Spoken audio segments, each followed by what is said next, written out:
Noong ako ay bata pa, madalas akong makinig sa mga kwento ng aking lolo tungkol sa mga diwata, kapre at tikbalang. Ayon sa kanya, mayroong isang tikbalang na naninirahan sa bundok Alapaap na malapit lamang sa aming baryo. Isang araw, naging matapang ako at nagdesisyon mag-isa sa bundok Alapaap upang subukan ng mga kwentong naririnig ko.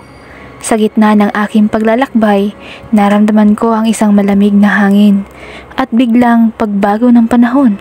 Nang tumingin ako sa aking paligid, napansin ko ang malaking bakas ng paa na may 3 daliri.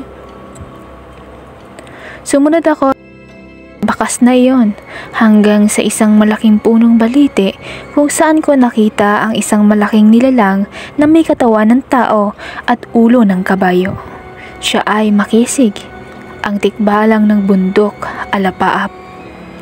Napansin niya ako at agad kong naramdaman ang kanyang malalim na mga mata na tumitingin sa akin. Bago pa man ako makapagsalita, siya ang unang nagsalita. "Bakit mo ko hinahanap, bata?" Sa kabila ng aking takot, sumagot ako. "Gusto ko lamang malaman kung totoo ang mga kwento ng aking lolo." Natawa si Makisig. "Hindi lahat ng kwento ay totoo, ngunit hindi rin lahat ay kasinungalingan."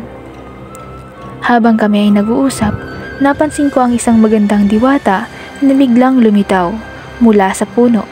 Siya ay si Luningning, ang diwatang nagmamay-ari ng punong balite.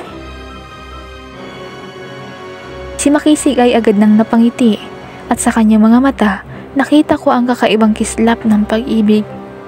Sabi niya, "Ito ang dahilan kung bakit ako nananatili dito sa bundok. Si Luningning ang aking mahal." Nagkwento sila tungkol sa kanilang pagmamahalan.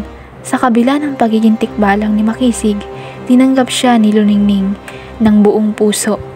Sa tuwing magkasama sila, para bang nagiging magaan ang paligid at puno ng kakaibang saya.